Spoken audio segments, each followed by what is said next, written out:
صلى الإله صلى على الذي تجلى صلاته دوام فحب الرحمن الرحيم قل أعوذ برب الفلق من شر ما خلق ومن شر غاسق إذا وقب ومن شر النفاثات في العقد ومن شر حاسد إذا حسد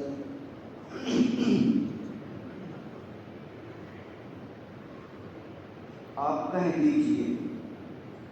میں پناہ مانگتا ہوں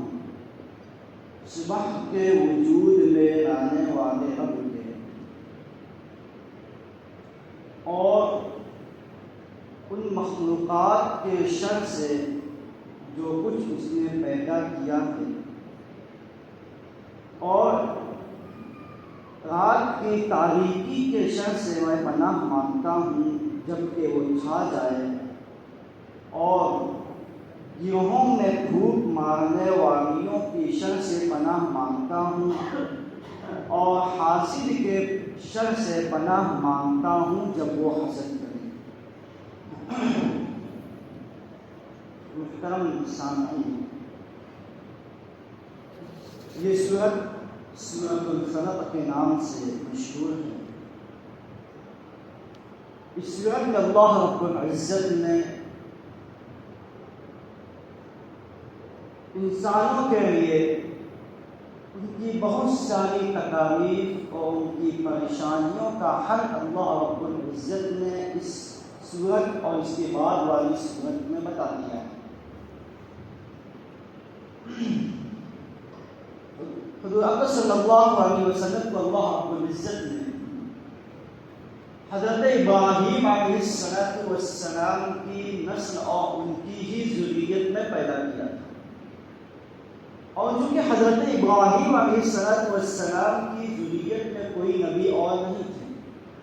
باقی جتنے نبیوں کو اللہ رب العزت نے بھیجا ان کو حضرت یعقوب علیہ السلام کی اولاد اور ان کی نسل میں سے بھیجا، اور حضرت یعقوب علیہ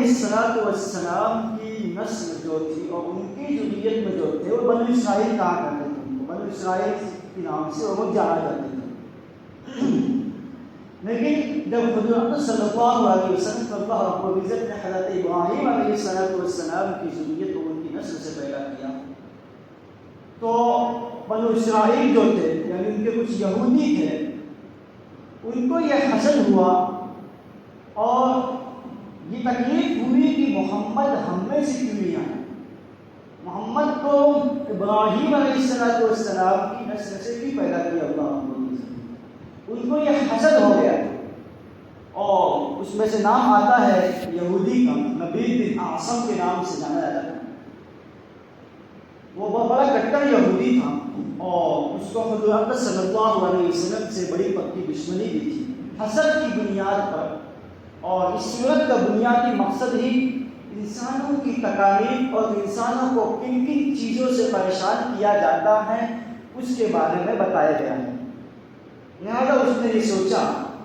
کہ محمد کو کسی طرح سے کچھ تکلیف پہنچانی چاہیے۔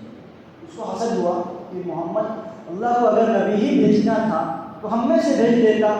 بلکہ حضرت ابراہیم کے خاندان کی نسل سے کیوں بھیجا۔ تو اس نے سوچا کہ محمد پر اب جادو کیا جائے، لہٰذا اس نے کیا کیا کہ حضرت مفسر اکرام لکھتے ہیں کہ حضور اکرم صلی اللہ علیہ وسلم کی خدمت میں ایک شخص رہا کرتا تھا، اس کو بہلا کر، اس کو پھسلا کر، اس کو بہلا کر اس یہودی نے یہ کہا کہ جب محمد کنگا کرتے ہیں، کنگھی جب کرتے ہیں تو اس کنگھی کو اور اس میں کچھ بال جو لگے ہوئے ہوتے ہیں کنگھی میں، اس کو کسی طرح سے ہم تک پہنچا۔ اب اس کو بہکا کر کے انہوں نے یہ کام کرنا شروع کیا۔ جب انہوں نے ایسا کیا تو اس شخص نے کوشش کی اور وہ کامیاب ہو گیا۔ اس نے کیا کیا کہ نبی علیہ السلام کی کنگھی اور اس پہ کچھ لگے ہوئے نبی علیہ السلام کے مبارک بال تھے، اس کو لے جا کر کے یہودی کے ہاتھ میں دے دیا۔ اب یہودی کو یہ موقع مل گیا کہ اب کسی نہ کسی طرح سے جادو ہو جائے، اس لیے کہ جادو ہوتا ہی اس چیز میں ہے۔ اگر مجھے کسی شخص پہ جادو کرنا ہے تو اس شخص کی ذاتی کوئی چیز میرے پاس ہونی چاہیے جس پر میں کیا کر سکتا ہوں، جادو کر سکتا ہوں۔ اور جادو یہ ایک اصل اور حقیقت ہے، حقیقی چیز ہے، یہ ہوتی ہی۔ اس کے بارے میں یہ گمان نہیں ہونا چاہیے کہ جادو یہ ایسے ہی ہوا کرتا ہے۔ جادو حقیقت میں ہوا کرتا ہے اور جادو یہ اصل چیز ہے، حقیقی چیز ہے۔ لہٰذا اس نے یہ کیا کہ مفسرین کرام لکھتے ہیں کہ اس کی بیٹیاں تھیں، اس نے جب اس کنگھی اور وہ بال جب اس کو مل گئے تب ان کا کچھ ہوتا نہیں جادوگروں کا کہ وہ پڑھ کر اس سے پھونکتے ہیں جس کی وجہ سے اس کو جادو ہو جایا کرتا ہے۔ لہٰذا اس نے خود تو نہیں کیا، اپنی بیٹیوں سے، اس کی بیٹیاں تھیں، ان کے ذریعے سے محمد پہ جادو کرنے کی کوشش کی کہ وہ جو کنگھی جو وہ لے کر آیا تھا اس کنگھی میں اس نے بال لپیٹے اور گرہیں لگائی اور اس نے اس طرح سے 11 گرہیں لگائی، یعنی 11 گاٹھ، جس کو اپنی زبان میں کہتے ہیں، 11 گاٹھ اس نے ماری۔ ہر کنگھی کے ایک ناخن میں، ایک کانٹے میں 11 اس نے گرہیں لگائی اور ہر گرہے پر اس نے کچھ پڑھ کے پھونک دیا۔ اس کے بعد جب وہ جادو، وہ اس چیز کو جب اس نے کیا کیا کہ کسی ایک کنواں تھا بیر زروان کے نام سے، اس کنویں میں ایک درخت تھا، کنویں کے پاس درخت، کھجور کا درخت تھا، اس کی جڑ میں اس نے اس کنگھی کو چھپا دیا۔ اس نے چھپایا بھی ایسی جگہ کہ کوئی ڈھونڈنا چاہے بھی تو نہیں ڈھونڈ سکتا۔ اور کسی شخص پر اگر جادو کو ہمیشہ تک رکھنا ہوتا تو وہ یہی کیا کرتے ہیں کہ جادو کی چیز کو یا تو زمین میں دفن کر دیتے یا کہیں چھپا دیتے تاکہ وہ چیز ملے ہی نہیں۔ جب وہ چیز ملے ہی نہیں تو اس پر ہمیشہ کے لیے جادو رہے گا۔ اور اس جادو کے تکلیف کے بارے میں حضرت صلی اللہ علیہ وسلم کئی دن تک اس جادو کی تکلیف ہوتی ہے، اور آتا ہے کہ اس دوران نبی السلام کی کیفیت کچھ اس طرح ہو گئی کہ حضرت صلی اللہ علیہ وسلم کچھ کام کر لیا کرتے ہیں، پھر ان کو یہ لگتا ہے کہ یار یہ میں نے یہ کام شاید نہیں کیا، یا کچھ کام نہیں کرتے اور پھر ایسا لگتا ہے کہ یار شاید میں نے یہ کام کر لیا۔ اس طرح کی کچھ بھول کی صفت اور کچھ بھول کی ان کی کیفیت حضرت صلی اللہ علیہ وسلم کے اندر اس جادو کے ذریعے آ گئی تھی۔ ایک وقت ایک مرتبہ حضرت عائشہ رضی اللہ تعالیٰ عنہ کے پاس تشریف فرما تھی، ان سے کہا حضرت صلی اللہ علیہ وسلم نے کہ اے عائشہ، مجھے جو تکلیف ہے اس تکلیف کے بارے میں اللہ رب العزت نے مجھے بتا دیا ہے کہ وہ کیا تکلیف ہے۔ تو حضرت عائشہ نے پوچھا کہ کیا تکلیف ہے؟ تو کہا کہ یہ تو میں خواب میں تھا، سویا ہوا تھا، دو فرشتے میرے پاس آئے، ایک اس جانب بیٹھا اور ایک اس جانب بیٹھا۔ دراصل اللہ رب العزت کو بتانا تھا اور محمد اس کو حضرت نبی علیہ السلام کو باخبر کرنا تھا اس جادو سے اور اس جادو کو ختم کرنا تھا، لیکن اللہ رب العزت نے تدبیر بھی اس طرح بنائی کہ دو فرشتوں کو بھیجا، ایک فرشتہ اس جانب بیٹھا، ایک فرشتہ نبی علیہ السلام کے اس جانب بیٹھا۔ جو فرشتہ دائیں جانب تھا اس نے بائیں جانب والے سے کہا کہ بھائی یہ شخص کو کیا ہو گیا ہے، یعنی کہ نبی علیہ السلام سے مخاطب کوئی نہیں ہوا، ان کو بس خبر دی جا رہی ہے۔ اس نے اس سے پوچھا کہ یار محمد کو کیا ہو گیا ہے؟ اس نے جواب دیا کہ اس کو جادو ہو گیا ہے، یعنی محمد سب کے سب سن رہے ہیں، حضرت صلی اللہ علیہ وسلم ساری باتیں سن رہے ہیں۔ اس نے کہا ادھر والے فرشتے نے کہ محمد کو جادو ہو گیا۔ پھر اس نے سوال کیا کہ وہ جادو کس نے کیا ہے؟ تو انہوں نے کہا کہ نبی بن عاصم نامی ایک یہودی ہے، اس شخص نے اپنی بیٹیوں کے ذریعے جادو کروایا۔ پھر اس نے پوچھا کہ جادو کس طرح کیا ہے؟ تو اس نے کہا کہ کنگھی میں بال لپیٹ کر اس نے جادو کیا ہے۔ پھر اس نے پوچھا کہ وہ جادو کہاں ہے؟ تو اس نے جواب دیا کہ وہ جادو اس کنویں میں ہے اور وہاں اس کو جادو چھپا ہوا ہے، اس کو چھپا کر رکھا ہے۔ یہ باتیں ان دونوں کی ہوئی اور ان دونوں کی باتوں سے حضرت صلی اللہ علیہ وسلم کو اللہ کی جانب سے باخبر کہنا تھا کہ اے نبی، جو تکلیف آپ کو ہے وہ تکلیف دیکھیے کیا ہے، لہٰذا اس تکلیف کا حل اللہ رب العزت نے ان کو بتا دیا۔ جب یہ معلوم ہو گیا کہ وہ جادو کہاں چھپا کر رکھا ہوا ہے تو اس کے بعد حضرت صلی اللہ علیہ وسلم بیدار ہوئے تو صحابہ کو لے کر کے وہ چل پڑے سننے کی طرف، اور وہ کنویں کو جا کر جب دیکھا تو اس کنویں کا پانی جادو کے اثر سے بالکل پیلا پڑا ہوا تھا، گویا کہ جادو کتنا سخت تھا، اور عورتوں کی جانب سے کیا ہوا جادو اور بھی زیادہ سخت ہوا کرتا ہے، لہٰذا اس جادو کا اثر نبی صلی اللہ علیہ وسلم بتاتے ہیں کہ وہ کنویں کا پورا کے پورا پانی پینا پڑ گیا تھا، زرد پڑ گیا تھا۔ تو جیسی جیسی جگہ بتائی ہوئی تھی فرشتوں نے جو بتایا اس کے مطابق حضور اقدس صلی اللہ علیہ وسلم وہاں تک پہنچ گئے اور اس کندھی کو اٹھا دیا۔ لیکن ایک چیز ہمیں یہ سبق سیکھنے کو ملتی ہے اس سے کہ صحابہ اور کچھ لوگ جو تھے انہوں نے کہا کہ اے نبی جب آپ کو یہ بھی معلوم ہے کہ وہ کون ہے اور کس نے کیا ہے تو آپ ہمیں بتا دیجیے، ہم اس کا کام تمام کر دیتے ہیں، ابھی اس کو اڑا دیتے ہیں، کہتے ہیں نا اپنے بڑے سے کہ آپ بتاؤ بس ابھی ہم اس کا کام تمام کر دیتے ہیں۔ صحابہ نے ایسے ہی کہا کہ نبی آپ بتا دیجیے کہ اس کا نام بھی آپ کو معلوم ہے، ہم اس کا کام تمام کر دیتے ہیں۔ نبی صلی اللہ علیہ وسلم کی ایک خاص عادت یہ تھی کہ وہ کبھی بھی اپنی جان کا بدلہ کبھی نہیں لیا کرتے تھے کہ اگر کسی شخص نے نبی علیہ السلام کو تکلیف پہنچائی تو کبھی اللہ کے نبی اس کا بدلہ نہیں لیا کرتے تھے۔ ہاں اگر کسی نے ان کے دین کو تکلیف پہنچانے کی کوشش کی، اسلام کے بارے میں اگر کسی نے تکلیف پہنچانے کی کوشش کی، اس وقت نبی علیہ السلام اس کا بدلہ لیا کرتے تھے۔ انہی کے بدلے یہ تھے کہ جتنی جنگیں ہوا کرتی تھی، غزوات ہوا کرتے تھے، یہ اسی وجہ سے ہوا کرتے تھے کہ وہ دین نہیں لاتے اور کفر کیا کرتے تھے، اللہ رب العزت کو ٹھکرایا کرتے تھے۔ لیکن نبی علیہ السلام نے اپنی ذات میں کبھی کسی کا بدلہ نہیں لیا، لہٰذا حضور صلی اللہ علیہ وسلم نے فرمایا کہ نہیں، چھوڑ دو اس شخص کو چھوڑ دیا گیا، نہیں کھینچ دیا گیا، جبکہ چاہتے ہیں کہ اس کا کام اسی وقت تمام ہو گیا۔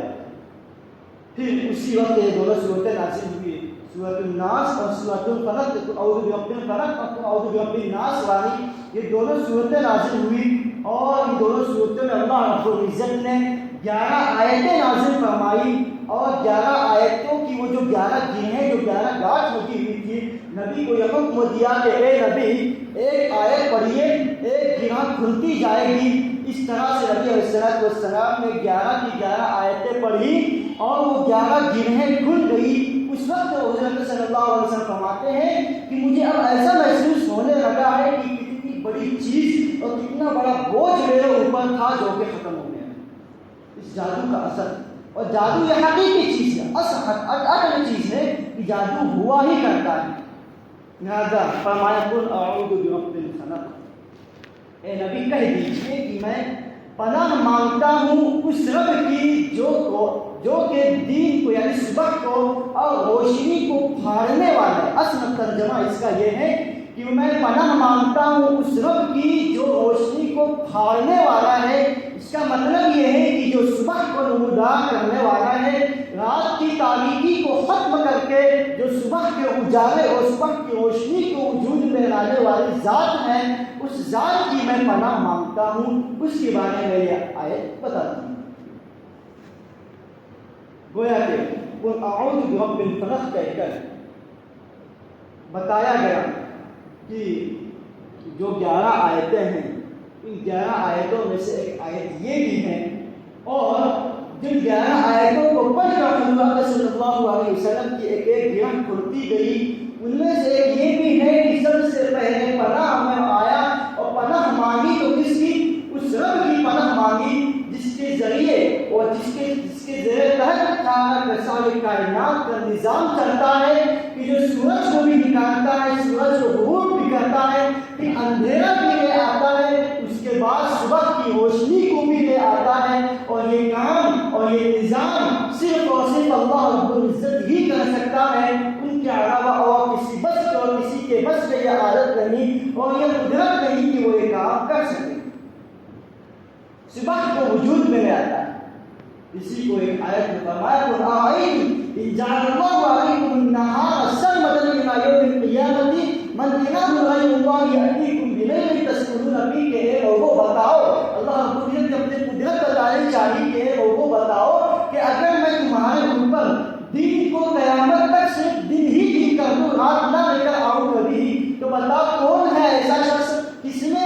طاقت کہ جو رات لے آئے؟ من الہ غیر اللہ یأتیکم بلیل تسکنون فیہ، کہ تم دوسروں کی قبروں پر جا کر پوچھتے ہو، دوسروں کو تم خدا مانتے ہو، دوسروں سے تم مانگتے تو ہو، لیکن بتاؤ کہ اگر اللہ رب العزت ساری قیامت تک روز ذرا صرف دن ہی دن رکھے اور کبھی رات نہ لے کر آئے تو کون ہے ایسا جو رات لے کر آئے تسکنون فیہ، تاکہ تم اس میں سکون حاصل کرو؟ اس لیے کہ رات اللہ رب العزت نے بنایا ہی سکون کے لیے، اور دن سکون کے لیے نہیں بنایا، دن وجعل النہار معاشا، دن معاش کے لیے بنایا، کمانے کے لیے بنایا، کام و کاج کے لیے دن کو بنایا۔ پھر جگہ فرمایا قل ارأیتم ان جعل اللہ علیکم اللیل سرمدا الی یوم القیامۃ من الہ غیر اللہ یأتیکم بضیاء افلا تسمعون، کہ اللہ رب العزت ارشاد فرماتے ہیں کہ اے لوگوں بتاؤ اگر میں تمہارے اوپر قیامت تک صرف اور صرف رات ہی رات کر دوں، دن کبھی لے کر ہی نہ آؤں، تو کون ہے تم میں سے ایسا شخص جو روشنی لے کر آئے؟ ہے کسی کے اندر یہ طاقت؟ کسی کے اندر یہ طاقت نہیں۔ پھر فرمایا فلا تسمعون، کہ تمہاری آنکھ کام نہیں کرتی۔ اللہ رب العزت بتانا چاہتے ہیں کہ سارا کے سارا نظام، صبح کو وجود میں لے آنا، شام کو نکال لینا، سورج کو نکالنا، اس کو غروب کرنا، کس طرح سے نظام چلتا ہے، سارا کے سارا نظام اللہ رب العزت کے ہاتھ میں۔ اس کے بعد فرمایا من شر ما خلق، کہ نبی یہ بھی کہہ دیجئے کہ میں پناہ مانگتا ہوں اللہ رب العزت کی، کس سے پناہ مانگتا ہوں؟ ان مخلوقات سے پناہ مانگتا ہوں جو اللہ رب العزت نے پیدا کرا، ان مخلوقات کے شر سے پناہ مانگتا ہوں جو اللہ رب العزت نے پیدا کیا۔ اللہ رب العزت کی جتنی مخلوقات ہیں، چاہے وہ انسان ہی کیوں نہ ہو، حیوان ہو، جاندار ہو، حشرات الارض ہو، پرندے ہو، درندے ہو، جتنی بھی چیز ہے تو اللہ رب العزت نے اصل تو ان کے اندر کسی نقصان کو نہیں رکھا، لیکن کچھ جانور ایسے بھی اللہ رب العزت نے پیدا فرمائے ہیں کہ جن کے اندر تکلیف کی صفت پائی جاتی ہے کہ وہ کسی انسان کو تکلیف دے سکتے ہیں۔ اس آیت سے اللہ رب العزت نے ارشاد فرمایا من شر ما خلق، ان مخلوقات کے شر سے جن کو اللہ رب العزت نے پیدا فرمایا۔ اس میں انسان کو بھی دخل ہے کہ اللہ رب العزت نے ارشاد فرمایا کہ اے نبی پناہ مانگیے اللہ رب العزت کی ان لوگوں سے جن کے اندر حسد ہے، اس لیے کہ حسد ہی کی بنیاد نہیں تمام چیزیں کی گئی تھی، یہ جادو کیا گیا تھا، اس لیے کہ انسان کا شر، اس کا مطلب یہ ہے انسان کے اندر حسد ہوا کرتا ہے، کینہ ہوا کرتا ہے، دشمنی اور عداوت ہوا کرتی ہے، غضب ہوا کرتا ہے، اس ذریعے انسان ایک دوسرے انسان کو تکلیف پہنچاتا ہے، اس کو حسد ہوا کرتا ہے، اس کو تکلیف پہنچاتا ہے، اس کو دشمنی اس سے ہوتی ہے تو وہ اس کو تکلیف پہنچانے کی کوشش کرتا ہے۔ اسی کو کہا من شر ما خلق، کہ نبی کہہ دو کہ میں لوگوں کے شر سے بھی پناہ مانگتا ہوں۔ دوسری بات، صرف لوگ ہی نہیں، جانوروں کو بھی اس میں دخل دی کہ اللہ رب العزت نے جو جانور پیدا کیے ہیں، جو کیڑے مکوڑے، جو حشرات الارض اللہ رب العزت نے پیدا کیے ہیں، ان کے بھی شر سے پناہ مانگتا ہوں، تکلیف کے جانوروں کے، اور زہریلے سانپ، بچھو اور اس طرح سے جتنی تکلیف کی چیزیں ہیں، درندے ہیں، چرندے ہیں، پرندے ہیں، ان میں جتنی بھی تکلیف کی چیزیں ہیں، سب سے میں اللہ رب العزت کی پناہ مانگتا ہوں۔ اللہ رب العزت کی میں ان تمام چیزوں سے پناہ مانگتا ہوں۔ ان کو بھی اس آیت میں دخل ہے کہ من شر ما خلق کا مطلب اللہ رب العزت نے جتنی چیزیں پیدا کی ہیں، چاہے وہ انسان ہو، چاہے وہ حیوان ہو، جانور ہو، دوسری چیزیں ہیں، ان تمام کے شر سے پناہ مانگتا ہوں۔ اس کا بھی اس آیت کریمہ میں اللہ رب العزت نے حکم دیا ہے، ارشاد فرمایا وَمِن شَرِّ غَاسِقٍ إِذَا وَقَبَ، اور میں پناہ مانگتا ہوں اس اندھیرے کی جب وہ چھٹ جائے۔ کیا مطلب اس اندھیرے کی جب وہ چھٹ جائے؟ اس کا مطلب یہ ہے کہ اللہ رب العزت نے حکم دیا اے نبی آپ اس کی بھی پناہ مانگیے کہ رات کے وقت، یعنی کہ اس اندھیرے کی جب وہ چھٹ جانے کا مطلب یہ ہے کہ جب رات داخل ہو جایا کرتی ہے اس وقت بہت ساری تکلیف دہ چیزیں نکل جاتی ہیں، اسی وقت انسانوں کو تکلیف دیا کرتے ہیں جن کو دوسروں کی تکلیف دینے کی عادت ہوتی ہے، چور، ڈاکو اور اس طرح کی جتنے جو لوگ ہوا کرتے ہیں وہ بھی رات ہی کے وقت نکلتے ہیں، رات ہی کے وقت اپنا کام دیتے ہیں، اور اسی طرح سے وہ جانور جن کو تکلیف کی، سانپ، بچھو، کیڑے مکوڑے، حشرات الارض اور موذی جانور بھی رات ہی کے وقت زیادہ نکلتے ہیں، اسی طرح سے جنات، شیاطین اور اسی طرح سے دوسری بلائیں جو ہوتی ہیں وقت نکلتی ہیں، اسی لیے حکم دیا گیا من شر غاسق اذا وقب، اے نبی یہ بھی کہہ لو کہ میں اللہ رب العزت کی پناہ مانگتا ہوں اس رات کے شر سے جب وہ چھٹ جائے، اندھیرے کی شر سے جب وہ چھٹ جائے۔ اس کا مطلب یہ ہے کہ رات کے وقت بندوں کو زیادہ تکلیف ہوتی ہے، رات کے وقت بہت سی ایسی چیزیں نکل جاتی ہیں جن کے ذریعے لوگوں کو تکلیف پہنچ سکتی ہے، اس لیے اس آیت کریمہ کا پڑھنے کا حکم دیا ہے۔ وَمِن شَرِّ النَّفَّاثَاتِ فِي الْعُقَدِ، اور گروہوں میں پھونک مارنے والیوں کی شر سے جبکہ وہ پھونک مارنے۔ اصل میں اس آیت کریمہ سے بتانا یہ مقصود تھا کہ جو نبی علیہ السلام کے اوپر جس نے جادو کیا ہے، جس نے جادو کیا تھا، وہ چونکہ عورتیں تھیں، ایک روایت میں آتا ہے کہ وہ حبیب بن عاصم کی بیٹیاں تھیں، اسی لیے پھونک مارنے والیوں کی شر سے کہا گیا کہ میں پناہ مانگتا ہوں ان لوگوں کی شر سے، ان عورتوں کی شر سے جو پھونک مارتی ہیں، اس لیے کہ جو گرہیں جو لگائی گئی تھی انہوں نے پھونک مار مار کر اس کا جو پڑھا تھا، جو پڑھ کر جو پھونک ماری ہوئی تھی، اس کو ذکر کیا اللہ رب العزت نے کہ آپ کہہ دیجیے میں ان کی بھی پناہ مانگتا ہوں، اللہ رب العزت کی پناہ مانگتا ہوں ان سے بھی جو گروہوں میں پھونک مارنے والیاں ہیں، یعنی کہ وہ جنہوں نے جادو کیا۔ اور آخری آیت وَمِن شَرِّ حاسد اذا حسد، کہ ان لوگوں کے شر سے جو حسد کرتے ہیں۔ یہ بنیادی آیت ہے، اسی کے یہی بنیاد ہے ان دونوں صورتوں کا، اس لیے کہ حسد ہی سبب بنا تھا حضور اکرم صلی اللہ علیہ وسلم پر جادو کرنے کا۔ حسد ایسی بیماری ہے، ایسی عادت ہے، اتنی خراب عادت ہے جو انسان کو خود بھی تباہ کر کے رکھ دیتی ہے، اس انسان کو برباد کر کے رکھ دیتی ہے، اور برباد صرف دنیاوی اعتبار سے نہیں کرتی، اخروی اعتبار سے برباد بھی اس طرح سے کرتی ہے کہ حسد جو ہوا کرتا ہے جو انسان کے اعمال کو برباد کر دیتا ہے۔ اسی کو اللہ صلی اللہ علیہ وسلم نے ارشاد فرمایا کہ حسد سے بچو، ایاکم والحسد فإن الحسد تأکل الحسنات کما تأکل النار الحطب، کہ اے لوگوں حسد سے بچو، اس لیے کہ حسد یہ اعمال کو اور نیک اعمال کو اس طرح سے ضائع کر دیا کرتا ہے جس طرح سے آگ سوکھی لکڑی کو کھا جاتی ہے، جس طرح سے آگ سوکھی لکڑی کو کھا جاتی ہے، اسی طرح سے حسد بھی انسان کے اعمال کو ضائع کر دیا کرتا ہے۔ حضور اکرم صلی اللہ علیہ وسلم نے بے شمار احادیث میں ارشاد فرمایا لا تحاسدوا ولا تباغضوا ولا تناجشوا وكونوا عباد الله اخوانا، کہ اے لوگوں آپس میں حسد مت کرو، آپس میں بغض مت رکھو، ایک دوسرے سے عداوت اور دشمنی مت کرو، وكونوا عباد الله اخوانا، کہ آپس میں ایک دوسرے کے بھائی بن کرو۔ حسد کہتے ہیں اس کو، حسد کہتے ہیں اس کو ہے کہ اگر ان کے پاس اللہ رب العزت نے مال و دولت دی ہے، نعمت دی ہے، تو مجھے اس نعمت کے ختم ہو جانے کی مجھے امید لگی رہے کہ اے اللہ تو نے اس کو یہ نعمت کیوں دی۔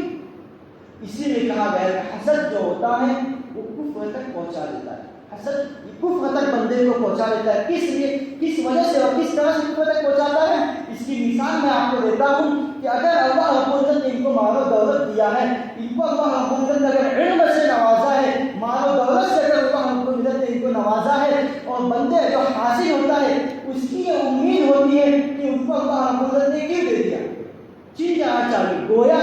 اس نے اللہ رب العزت کی قدرت کو ٹھکرایا، ان کی نعمت کو ٹھکرایا، اور اس نے یہ اعتراض کیا کہ اللہ رب العزت نے اس کو یہ چیز کیوں دی، مجھے یہ چیز دینی چاہیے تھی، گویا کہ اس نے اللہ رب العزت کی قدرت کو ٹھکرا رہا ہے۔ اس لیے کہا گیا کہ حسد یہ کفر تک بھی پہنچا سکتا ہے،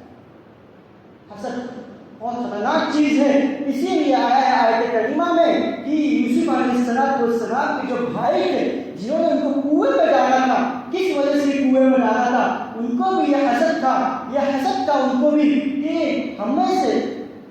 ہم تو، انہوں نے یہ کہا کہ انہی کو اللہ رب العزت نبی کیوں بنایا، کیوں اللہ رب العزت نے انہی کو نبی بنایا۔ اس قال یوسف واخوہ احب الی ابینا منا ونحن عصبہ، وہ کہتے تھے کہ یار ہم تو اتنے سارے بھائی ہیں لیکن یوسف ہی کیوں اپنے ابو کے پاس زیادہ محبوب ہے، کہ ہمارے والد یوسف ہی سے کیوں زیادہ محبت کرتے ہیں، وَنَحْنُ عُصْبَةٌ، ان کو ایک گھمنڈ تھا، ہم تو طاقتور ہو گئے، اگر طاقت کی بات ہوتی تو ہمارے والد ہم سے زیادہ محبت کرتے تھے، یوسف ہی سے کیوں کرتے ہیں؟ ان کے بھائیوں کو یہ حسد ہوا یوسف علیہ السلام کے بھائیوں سے، لہٰذا انہوں نے کیا کیا؟ ان کو کنویں میں ڈالنے کی تحریک بنائی، لیکن اللہ رب العزت نے دکھانا کچھ اور مقصود تھا، اس کنویں سے نکال کر ان کو ایک وقت حاکم مصر بنا دیا، مصر کا بادشاہ بنا دیا سارے زمانے کا، اور سارے ملک کا خزانچی بنا دیا۔ کہنا یہ مقصود ہے کہ حسد جو ہوا کرتا ہے، جو بھائی کو نہیں برداشت کرتا، حسد جو ہوا کرتا ہے انسان کو دنیا میں بھی برباد کر دیتا اور آخرت کے اعتبار سے برباد کر دیتا ہے۔ حسد ہی سبب بنا تھا جب اللہ رب العزت نے انسان کو حضرت آدم علیہ السلام کو بنا دیا، شیطان کو حکم دیا کہ سجدہ کر، ابا واستکبر وکان من الکافرین، اس نے انکار کر دیا کہ اے اللہ میں کیوں سجدہ کروں، تو نے تو مجھے آگ سے بنایا ہے، اس کو تو نے مٹی سے بنایا ہے، لہٰذا میں افضل ہوا، میں بڑا ہوا کیونکہ مجھے آگ سے بنایا ہے، تو میں کیوں اس کو سجدہ کروں جس کو تو نے مٹی سے بنایا ہے۔ حسد اسی کی بنیاد پر کیا ہوا؟ اللہ نے قیامت تک کے لیے اس کو مردود کر دیا اور اس کو ہمیشہ کے لیے جنت سے نکال دیا اور اس کو ہمیشہ کے لیے مردود اللہ رب العزت نے بنا دیا۔ کہنا یہ مقصود تھا کہ حسد بہت خطرناک چیز ہے، بہت بری چیز ہے، ہم سب کو حسد سے بچنا چاہیے۔ اللہ نے اگر کسی کو کوئی نعمت دی ہے تو اس پر شکر ادا کرنا چاہیے کہ اللہ نے اس کو وہ نعمت دی ہے، آج تم شکر ادا کرو گے تو پھر آپ کو بھی وہ نعمت مل جائے گی، اللہ آپ کو بھی شکر کے بدلے وہ نعمت دے دے گا۔ اللہ ہم سب کو حسد جیسی بیماریوں سے بچائے، اور ان دونوں صورتوں کی کچھ فضیلتیں ہیں جن کو انشاءاللہ آئندہ کر بتا دیا جائے گا، اس لیے کہ دونوں صورتوں کا تعلق آپس میں ایک ہی ہے، اسی لیے کچھ باتیں آج اور کچھ باتیں کل انشاءاللہ اللہ مجھے بھی اور آپ کو، ہم سب کو کہیں سنی باتوں پر عمل کی توفیق نصیب فرمائے، حسد جیسی بری عادت سے ہم سب کی حفاظت فرمائے، اللہ مجھے بھی اور آپ کو عمل کی توفیق نصیب فرمائے۔ سبحان اللہ وبحمدہ، سبحانک اللہم وبحمدک، نشہد ان لا الہ الا انت، نستغفرک ونتوب الیک۔ سبحان ربک رب العزۃ عما یصفون وسلام علی المرسلین والحمد للہ رب العالمین۔ صلى الإله صلى على الذي